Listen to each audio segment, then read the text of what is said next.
Welcome to Jordon and Drew, the Sports Crew, the EWC Breakdown for March 22nd, 2022.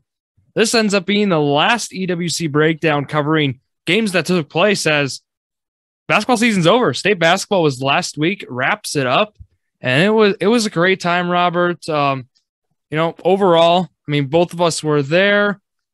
How was your state experience, and how are you doing today? First of all, I'm doing good.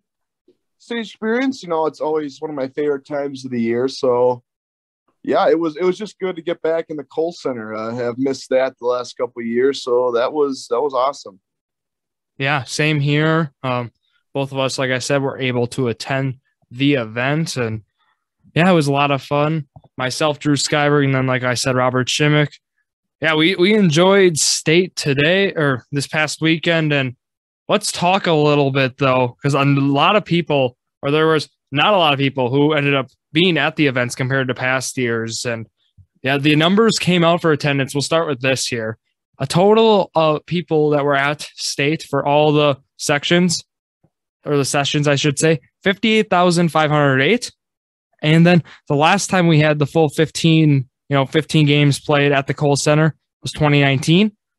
That number then was 80,353. So around roughly a 22,000 difference there. Robert, I know we kind of talked about this before the air, but you got to think right now, COVID being probably the main component. People hesitant to return. But overall, what other factors do you think played into this? Yeah, I saw Travis Wilson tweet a bunch of factors. He thought before or yesterday, and he brought up a lot of good points, but right away, before I went, I was just like, there's no huge names. I just thought in 2019, I remember you had Jalen Johnson, Jamari Sibley, the Nicolay team. You had the Davis twins who were going to Wisconsin. So a lot of, people around Wisconsin are going to be like, oh, I want to go see these people play.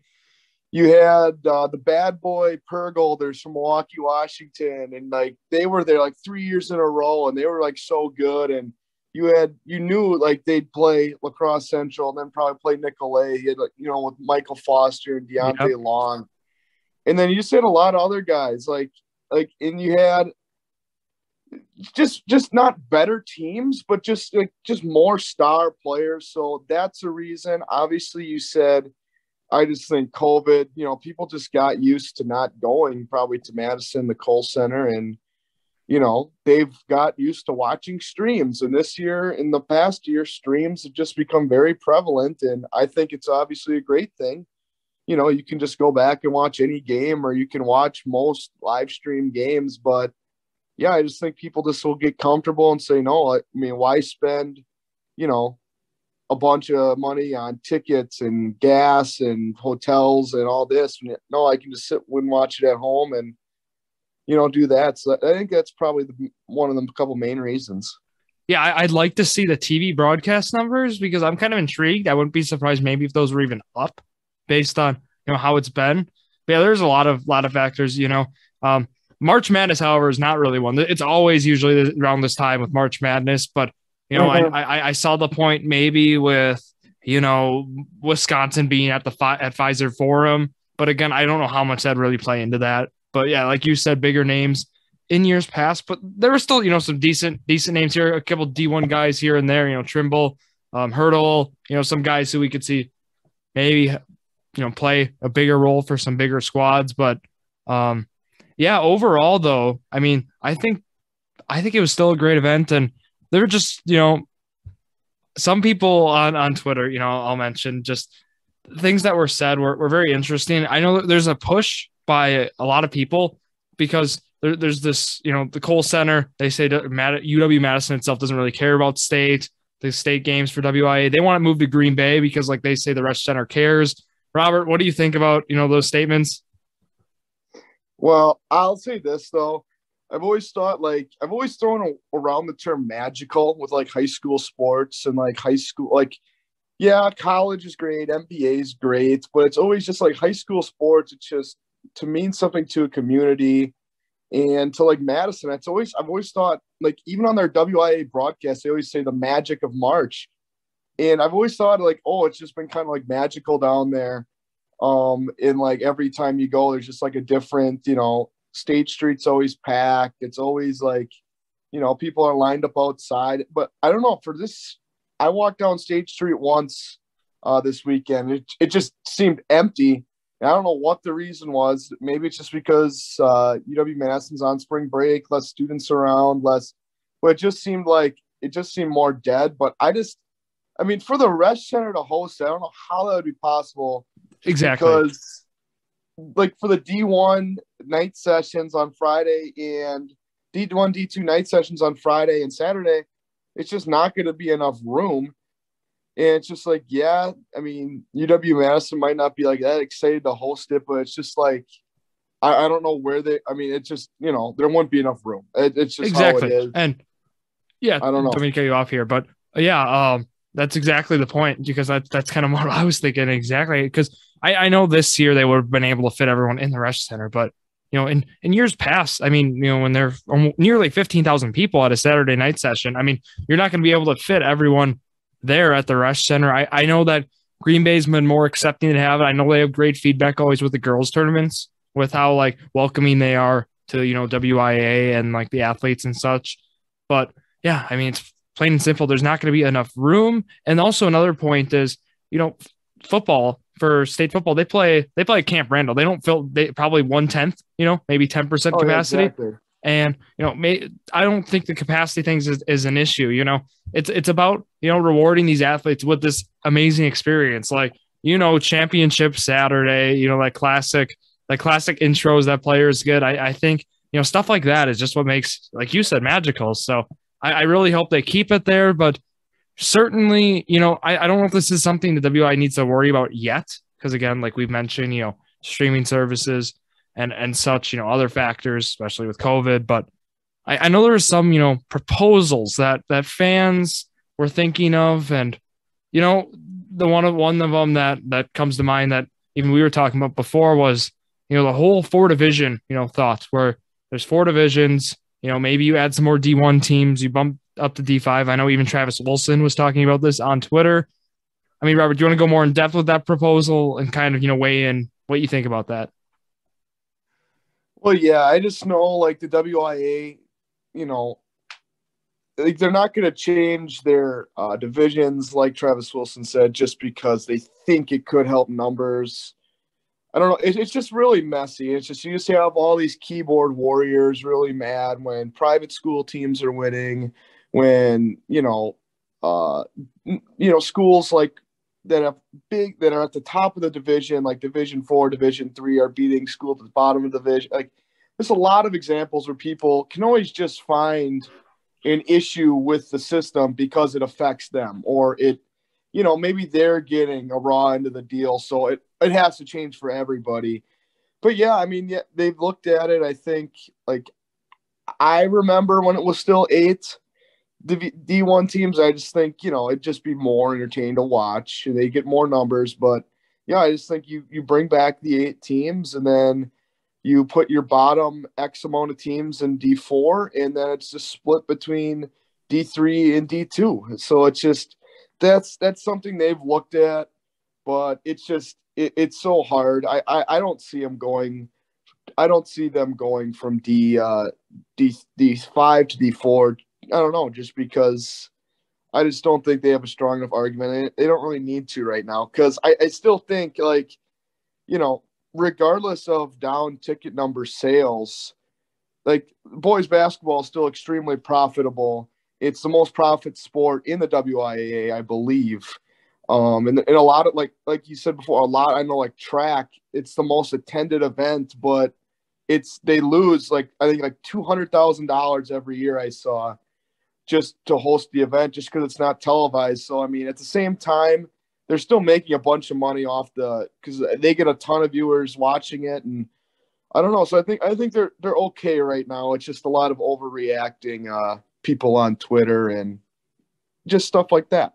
Yeah. And I'm with you. I think that's simply what it is, but wanted to still bring attention to this problem because, 22,000, 25,000 being down that many people in a span of, a few years difference is certainly something to look at. But to wrap things up here, at the end of the day, the goal is to award, state champions, crown the state champions, give out the state titles. And that's what state's all about. And that's what we got to see. So we'll talk about that now. Let's talk about, the EWC games at state. How about that? We'll get to those right now. We'll start, Brillion. They got the early bird on the Thursday, the 1:35, I guess the afternoon game there, but they were the first game at state. They kicked off the 15 games and they played West Salem, as we talked about. And Robert, you were there, how was it to see the whole city of Brillion at the Kohl Center and just overall, just talk about the atmosphere for the Brillion Lions. Yeah, it was nice to get back there. Last time we were there, obviously, we came in playing Diamond Stone, so you just knew you didn't have any chance in 2014. But yeah, it was nice to get back there. Brillion's made it obviously 4 times here in the last 12 years.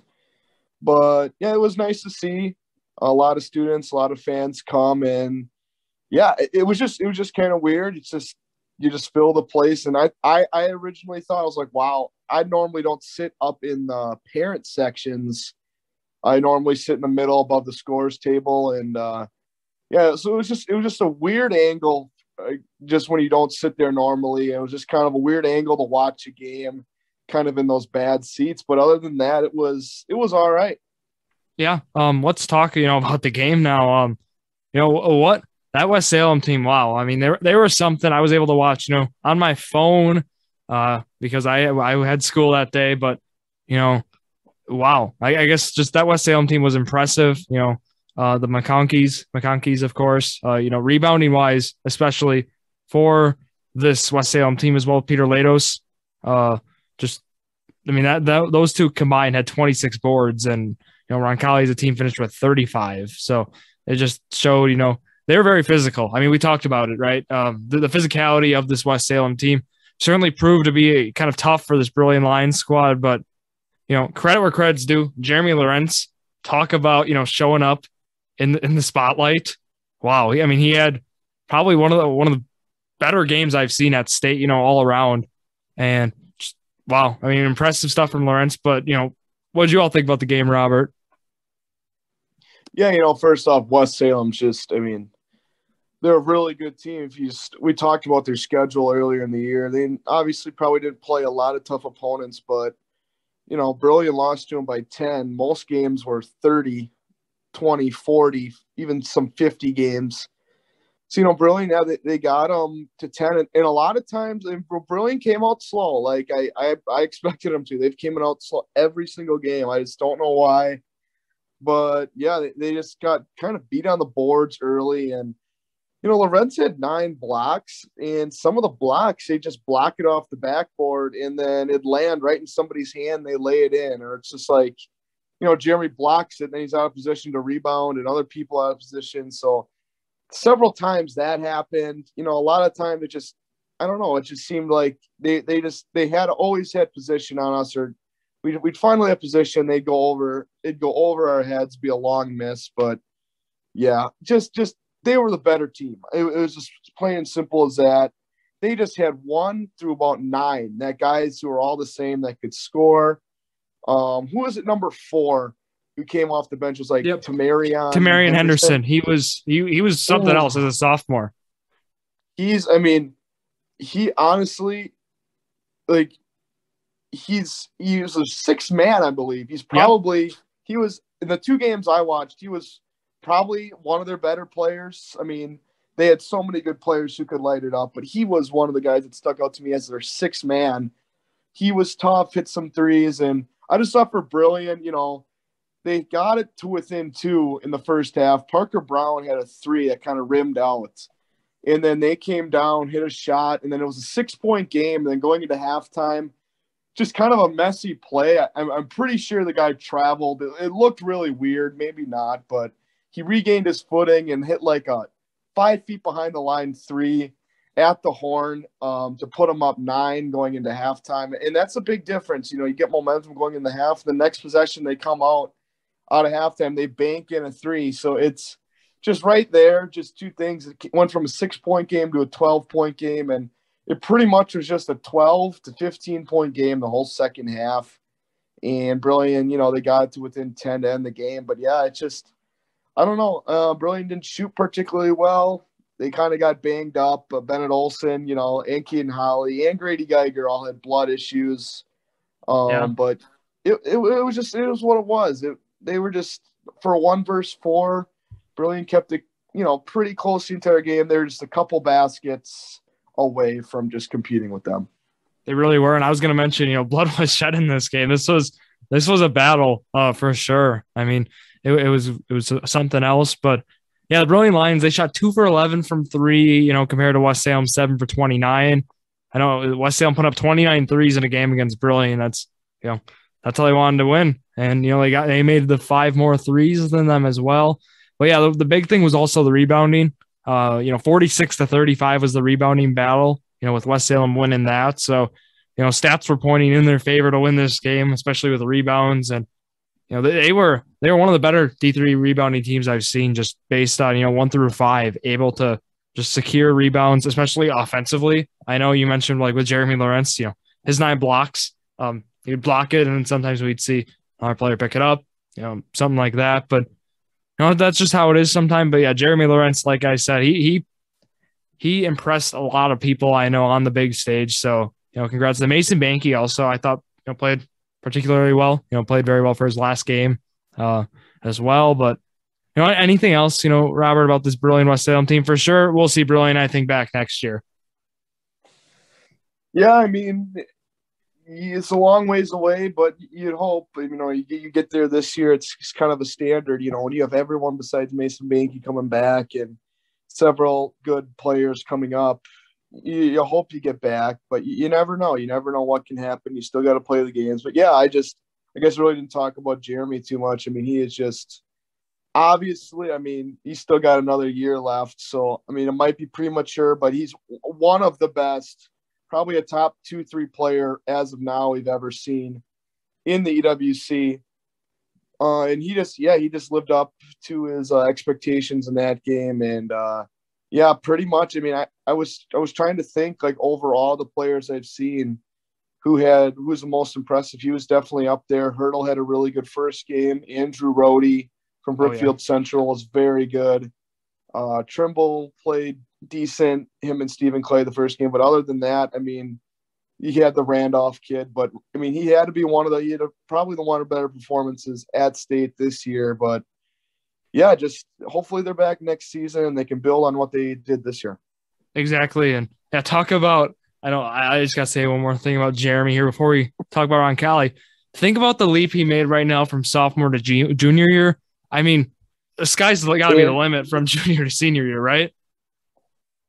Yeah, and I even think it was even his freshman to sophomore year. His freshman year he averaged 14 and 8, was just a honorable mention, really good second, third player. And then all of a sudden he just came bursting out and was first team unanimous. And then he made another big jump this year. Hopefully next year he can really get his 3-point shot down more, as we saw him get a really good mid-range shot down at the end of the year this year. And he's handling the ball better. He's just doing everything better. He's on pace to lead Brilliant all time in points, rebounds, assists, steals, and blocks. So, yeah, insane. Nice player. Yeah. If you're leading Brilliant and all of those, considering the success they've had in the century, wow. But let's talk now about the Roncalli Jets there. They had the night game then, that Thursday night at the Kohl Center. They played Marshall. This was a game we both had Roncalli in, but this game was a lot closer than we thought. Roncalli came out pretty slow and they were down 7 at halftime, 26-19. And then we saw, Roncalli with 5 to 6 minutes left. I know Joe Garceau in his postgame did credit, Bryce Pouts, Luke Pouts' older brother, really, lighting, getting those guys going, letting them know, this is it, seniors. Show them what you got. And yeah, they really did. They went on a big run to close this game out. And that's just those 6-7 minutes. Luke Pouts, really, he showed up when it mattered, I'd say, but they shut down, Craig Ward was a guy, an all-state guy, and 5 for 11 shooting, only with 14 points. They held him under his average as well. But, Robert, what did you think of this Roncalli Jet performance here in the semis? Yeah, 3 words. Luke Pouts, winner. Like dude's just a winner. Like we brought it up, I think, at the beginning of the year. Like, you know, like he doesn't do anything like overly good where it's like, oh, you got to watch out for this. You can do this, this, and this. He does everything fairly decent, or he does everything above average. But his leadership and his IQ is, I mean, the leadership you could just see on the court. A guy would throw the ball out of bounds. He'd turn it over. He'd be the first one going to run over. All right, next play. Let's go. We got to do this. We're in this defense. Like, it's just like, it was almost more evident at State. I was just watching. It was just like, dude's just amazing. And it's just like, not single-handedly won the game for them, put him on his back, but he just sparked that run and just the overall level-headedness and the leadership. I always thought Roncalli was just going to win that game. It's just because, I don't know, just how like Marshall was scoring and just how it kind of reminded me of the New Glarus game a little bit, where it was just like, Yeah, they're just hanging in there, hanging around, and all of a sudden they're just hitting shots. But like, it's like Roncalli's just not fully broken on, just like played how they could, and then they just took over. I knew that Roncalli run was coming, and then Marshall just didn't really have an answer, and that's kind of exactly how at halftime when they were down 7, I was like, they're winning this game. I knew they were winning this game, and it's just like, it's exactly how I kind of thought it would go.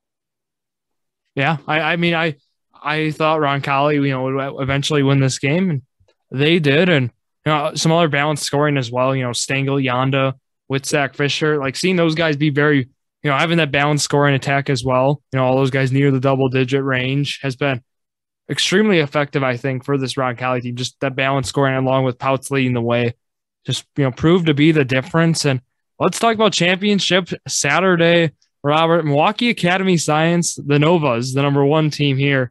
They were ranked. They played the Roncalli Jets, the number 2.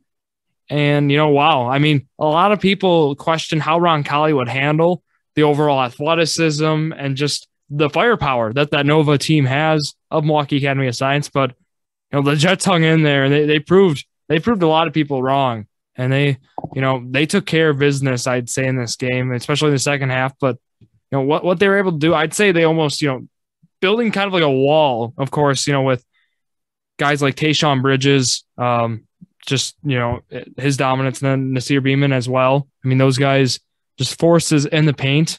And I was just impressed with how well, Coach Garceau's game plan worked out for this team because, flat out, I mean, I feel like Coach Agape Keys, really got out coached in this game, Robert. I don't know if that would be fair to say. What did you think? First off, how many points did Nasir Beeman have? 0?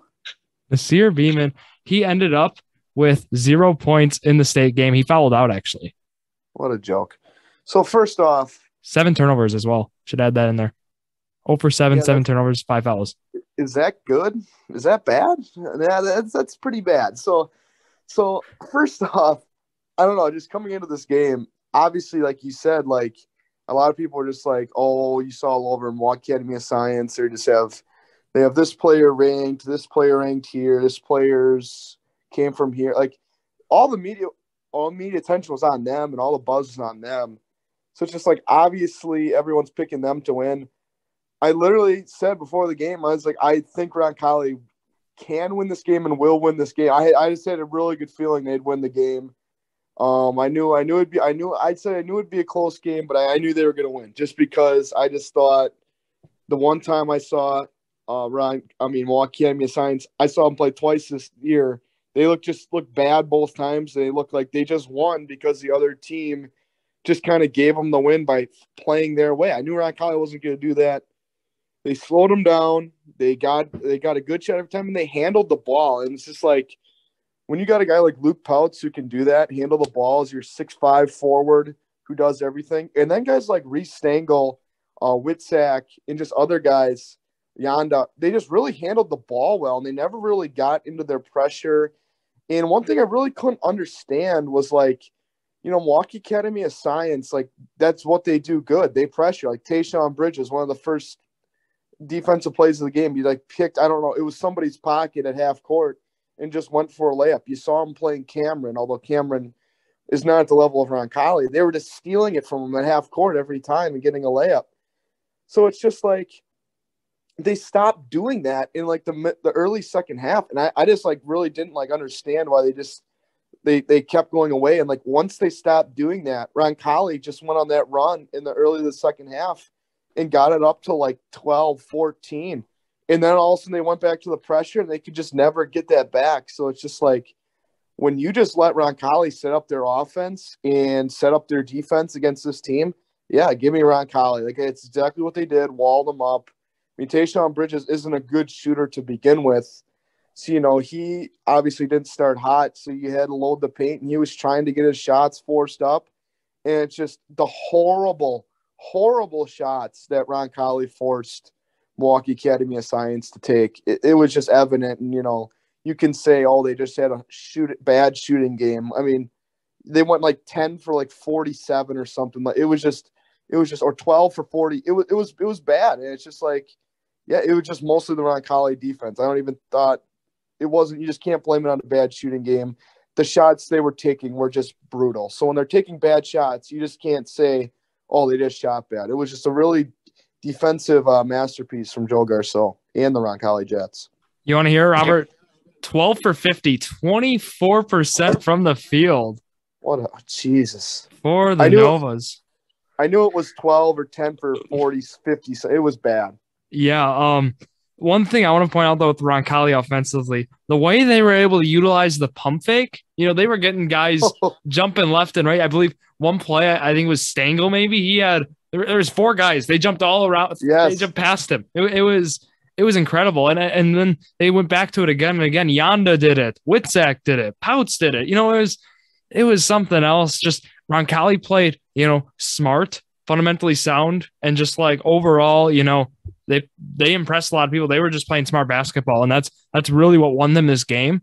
I think that's like you point to that, and that's why you taking them right away. I mean, why wouldn't you? Like with them playing smart basketball, at least taking them in a close game, right? I don't think anyone expected this maybe be a blowout maybe, but just based on how Roncalli's been able to perform. But this balanced scoring again, for me, Braden Yanda only takes 3 field goal attempts and finishes with 10 points. Talk about efficiency, and he's going to be back next year. Just a great player. I mean, you can't say enough about Yanda, how he's performed. Played 35 minutes as well.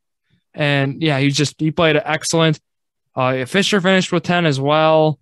And then Stengel, he finished 11th. He finished with 11 points. All these guys played well. Yeah. Witzak, of course. And then of course you can't forget Pouts, 7 for 9 from the line. He was able to really, he was their ball handler, bringing, most of the time up court. He did very well. I mean, only finishing with 4 turnovers when he bringing up the court against the Milwaukee Academy of Science press. I think that's, that you'll win the game if that's going to be how it is. But yeah, Robert, you want to guess what Tayshaun Bridges shot in this game? Well, it couldn't have been very good. I mean, I didn't see a lot go through. What did he finish with, like 10, 12 points? Finished with 11 points. I don't know. I would guess he was probably maybe 3 for 17 in there. Ding, ding, ding. 3 for 17 he was. Wow, that was a complete guess. Well, yeah. I mean, I don't know what to say, Robert. You guessed it right, but he did get his double-double, though, 11 and 11. But, yeah, I mean, we haven't really talked about this yet, but this Milwaukee team, they're starting 2 sophomores, 3 freshmen. The 2 seniors on the team don't even play, right? I mean, does one of them play? But, like, their main rotation is freshman, sophomore. This is like, players that are in the grades that should be playing the JV level, but these guys, I mean, they play well. I know Agape Keys Jr. didn't really get, he finished with 12, tied for his leading scorer, but he impressed me as a player as well. He was just overall, great player, I'd say. I mean, all these guys were solid. And I know Davion Hanna started the game with, a couple points, a couple baskets down low, but then Roncalli was able to shut it down. But I mean, was there any other players, on Academy of Science who impressed you? Right. I mean, these guys were great players. They'll be back next year. Yeah, Hanna looked good originally. Like I thought he was like, oh, he could be an issue. I remember he grabbed 2 rebounds, blocked a shot or something. I was like, ooh, that might be something to look for. But it's just then Roncalli just kind of settled in and just no, we're just going to be stronger than you. And yeah, I don't know. Bridges always impresses me defensively, never impresses me offensively. I don't know, just like that. And yeah, like just final thoughts on the game. Like WSN and like Mark Miller, they're saying major surprise, right? Again, stunning upset. Yes, these were the headlines. It's just like if Roncalli plays again right now, I still think Roncalli would beat him.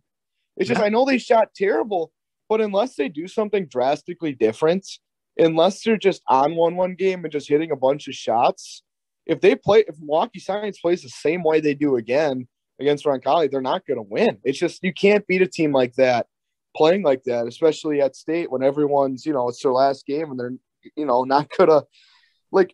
And that's the thing about Milwaukee Academy of Science is when you play, Milwaukee Carmen, Milwaukee Lifelong Learning, Milwaukee Pulaski, it's just like they're going to play like you play against them. They're just going to make it a track meet. You guys can run against them. You're going to look good scoring 115 points.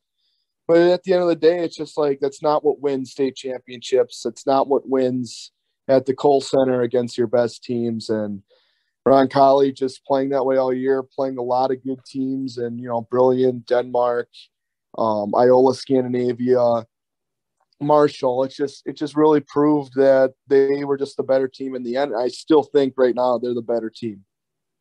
Yeah, I mean you're spot on, right? I don't think Milwaukee Academy of Science can win like that with Roncalli. A team like Roncalli in Division IV. So that's something to look out for because I believe Academy of Science will stay in Division IV next year. 3. They're 3. Oh, they go up to 3, and then West Salem goes up to 2, right? I saw that West Salem's at 592 for this year. So I think they have one more year Division III. And I saw that Milwaukee Academy of Science will be in 3 next year as long as there's not drastic enrollment and like random schools changes. So it's just like, Division III, we can already look. You'll have probably Milwaukee Academy of Science, West Salem, hopefully Brillion, and then insert additional team. But yeah, that will be a very interesting Division III and Division IV, obviously. Randolph moves up, or Randolph or Bangor. One of them moves up. I thought I saw that like all 3 of them were at like 181, but one was higher. I did see that. I don't know which one it is, but yeah, I did see one of those 2. There's a lot of teams on the move. I know that. Yep, exactly. So, Division IV and Division III, there's going to be some changes in those, especially. We don't see as many changes, of course, with Division II, Division I, because the sizes get a lot bigger for enrollment. So, but that's going to be something to keep an eye out for. We'll keep you guys updated when we know what's going on with that. But yeah, let's talk about the all-state teams, Robert, that were released. We'll mention some names of guys who are even at state as well. Starting in Division V, Brendan Doracek, he gets on the first team all-state. Rightfully so. A phenomenal player for the Reedsville squad. But yeah, Sam Greiger, talk about performance at state, Robert, breaking Decker's record. I know it was against Gibraltar, which was quite the state team that made it. But, Robert, what did you overall think, of that Randolph squad? With Travis Alvin, guy walking on to Madison to play football. But, yeah, Sam Greiger also. What's up?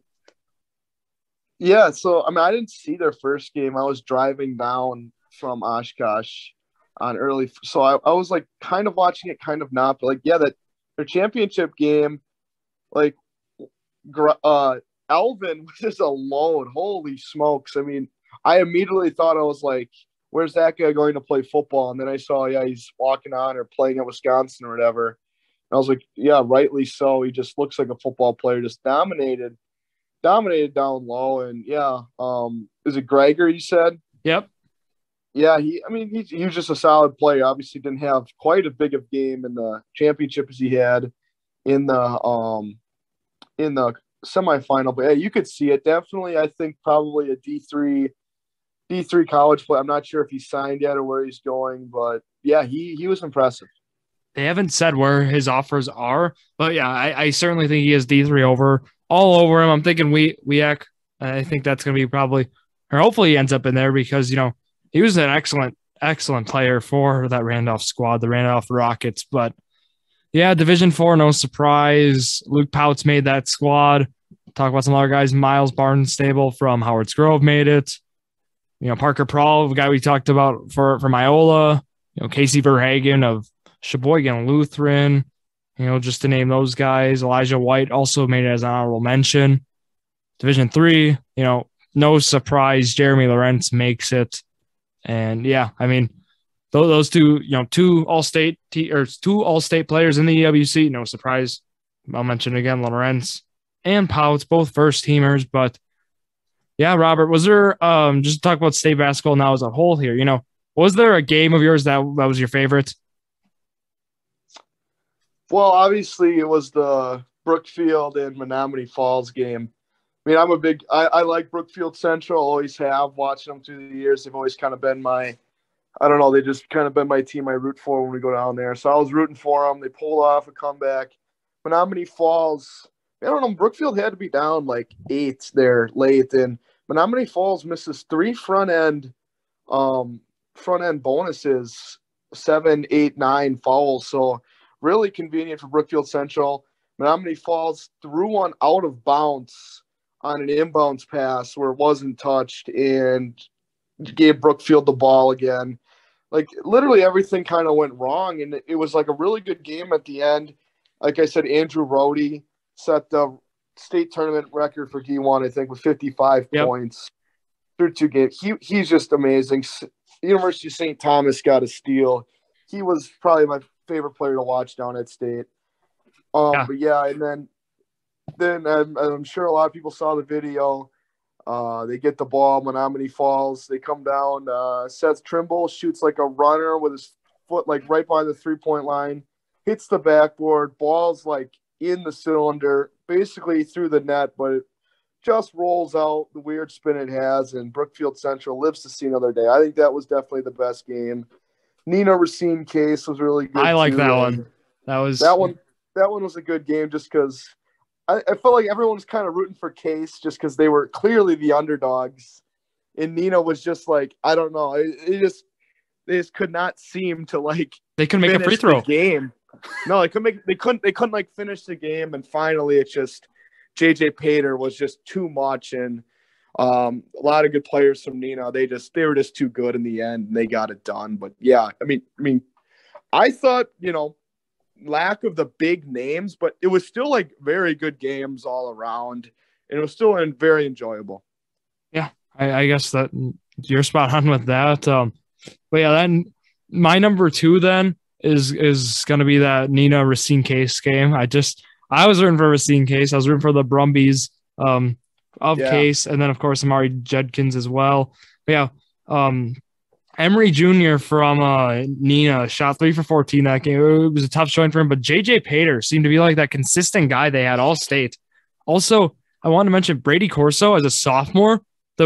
He's going to be a great player. I mean, just watching him play both games, I was impressed. I think, he's going to be a guy who's going to really lead that squad in years to come as well, with Pater and Emery going to be gone. But yeah, that Nina squad, I mean, they're always, consistently good. They'll make it to state, but they just can't win it. And finally this year they did it. They finally got it done. But they got Cal Klesmet coming back next year too. That's going to be big. I mean, this squad, I think, I'm not going to say you can pencil them in already, but, anything can happen. But certainly looking good for them. But yeah, you mentioned Seth Trimble as well. He was named Mr. Basketball. I mean, I think no surprise there, right? I mean, he was probably that front runner. I know there's, a guy from Whitnall. You could have went with a guy from Pewaukee. Momcilovic, he's a junior. So. Oh, yeah, so he wouldn't get it there, but he's getting D1 looks as well. Number 1 player in Lorenz's class. So yeah, he's teammate of Lorenz on AAU, but yeah, he's a special player. He is something else. 6'8" as well, and able to shoot the way he does. I think even the work in the posts as well. You see great things out of him. Schools like Marquette looking at him, and other Division I squads with that. But yeah, to wrap up here, Robert, anything else you want to comment about the state event? No, I just think overall it was pretty good, and I just think it was great. All year, I think a lot of people, looked at the EWC and maybe even some former players or fans just think, oh, it's maybe not as good as it was in years past. Or they said, and I'll say this: you get two teams in the state tournament, and you had Valors and Kiel, two very capable teams that either beat one of the top two teams or competed with them both times. And then you had your bottom four teams, but Chilton had a winning record. Chilton was a very capable team this year, and Corey Banke did good things with that squad. And then find me a conference where the bottom three teams are, good. Like it's just every conference. That's why I thought the EWC, even though graduating a huge senior skilled class last year, still a very solid conference and just awesome anytime you can get two teams in the state tournament. Exactly. I think that's the big thing here. Having your conference represented at the Kohl Center, that's what it's about. And the EWC has, done an excellent job in this, even last, like in the EWC era, once the Olympian kind of ended there. But, since then it's been a lot of EWC squads in it. We saw the Brillions, the Valors, the Roncallis. Hopefully we can start seeing, we'll see hopefully Kiel, sometime make a run or just see more squads make a run to stay in basketball. But yeah, I mean, it's been like even those middle tier squads, non-con records, the EWC is very, they do very well in the non-conference games, schedule a lot of them, usually get some tough games for each team. So we'll talk more about the EWC as a whole for next Tuesday for the boys season recap. This Thursday, however, we have the girls season recap coming your way. We'll talk about all the good stuff. We'll talk about, we'll go from bottom to top. We'll talk records. We'll be talking the state teams announced, all conference squads, and we'll just, we'll talk about how that went. We'll maybe preview a little bit for next year, but yeah, Robert, anything else today? No. What does baseball, softball start today? I'm pretty sure it does. And another season, another successful basketball season. So hopefully next year we get another one. Yeah, I'm with you on that. So yeah, thank you all for listening here to yet another episode of Jordon and Drew, the Sports Crew, the perfect podcast for you.